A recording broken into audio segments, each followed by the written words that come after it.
வணக்கம். ராவணனின் வீழ்ச்சி ஆணவத்தின் தோல்வியா தர்மத்தின் வெற்றியா? இதான் இன்னைக்கான தலைப்பு.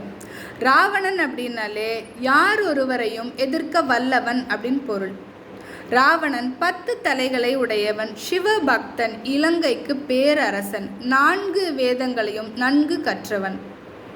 இவ்வளவு நல்ல குணங்களையும் கொண்ட ராவணன் எப்படி சூழ்நிலை காரணமாகவும் சூழ்ச்சி காரணமாகவும் கெட்டவனாக மாறுறான் அப்படிங்கிறதான் நம்ம இப்போ பார்க்க போகிறோம். ராவணனோட தங்கை சூர்பனகை ராமர் மேல் கொண்ட ஈர்ப்பு காரணமாகவும் தன்னோட கணவனை சூழ்ச்சி செய்து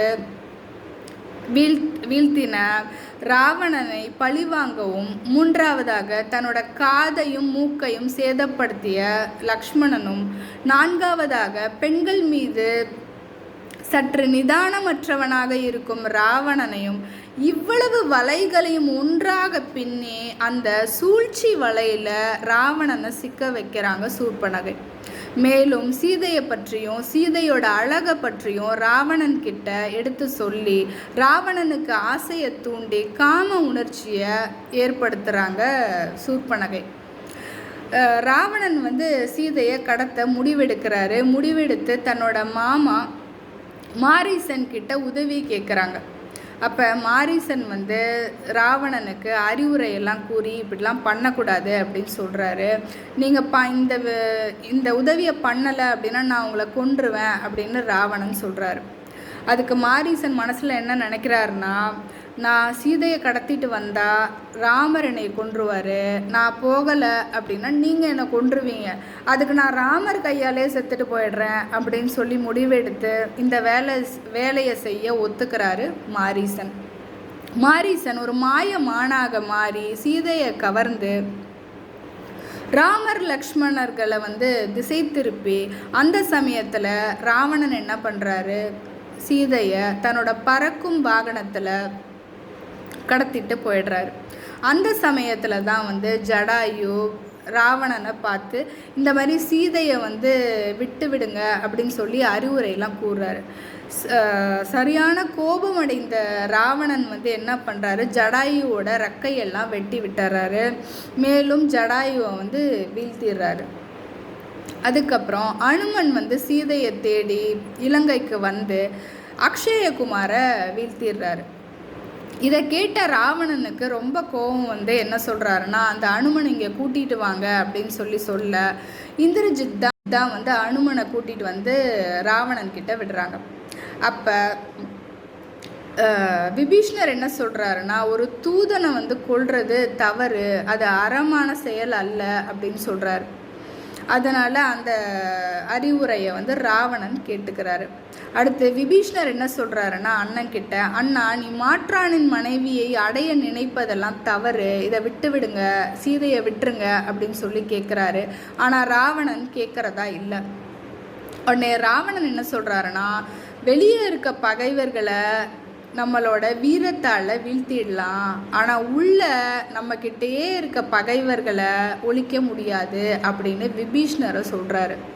மேலும் விபீஷ்ணரை ஒரு துரோகி அப்படின்னு சொல்ல விபீஷ்ணர் ராமர்கிட்ட போய் ஏற்றம் அடைகிறாரு. அடுத்து கும்பகர்ணன். தூங்கிட்டு இருந்த கும்பகர்ணனை எழுப்பி போருக்கு போக சொல்கிறாரு ராவணன். கும்பகர்ணன் முதல்ல அண்ணன் சொல்கிறது தப்பு அப்படின்னு சொன்னாலும் கடைசியில் தன்னோட உயிரையே தியாகம் பண்ணுற முன் வந்துடுறாரு கும்பகர்ணன்.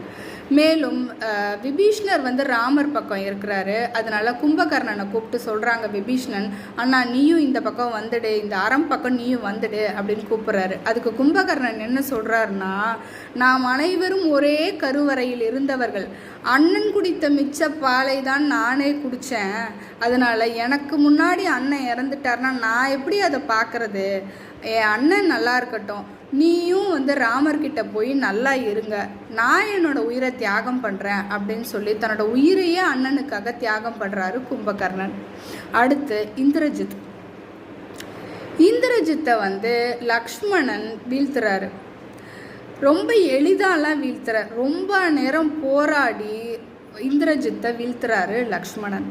இந்த சம்பவம் நடந்த பிறகு ராமர் ரொம்ப சந்தோஷம் அடைகிறாரு.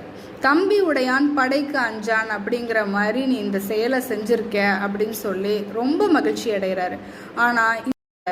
ஆனால் இந்த பக்கம் பார்த்தீங்கன்னா ராவணனோட 20 கண்கள்ல இருந்தோ கண்ணீர் அப்படியே வழியுது. தன்னோட 10 வாய்களில் இருந்தோ அப்படியே கதறி அழுகிறாரு ராவணன்.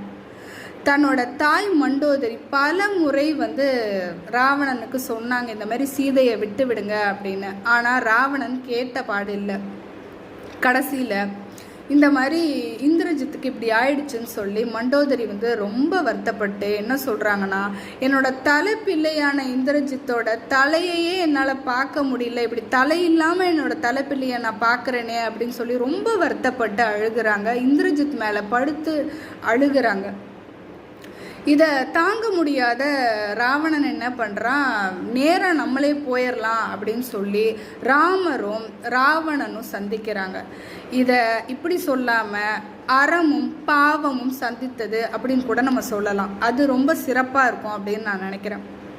இந்த சமயத்தில் பல அம்புகளை விட்டு ராமர் ராவணனை வீழ்த்திடுறாரு.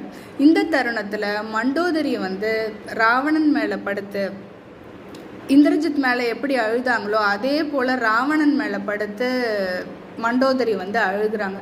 இதை கம்பர் எப்படி சொல்கிறாருன்னா, ஒரு கடலில் ஒரு மின்னல் எப்படி ஒரு நொடி பொழுது தான் வரும், அதுக்கப்புறம் உடனே காணாமல் போயிடும்.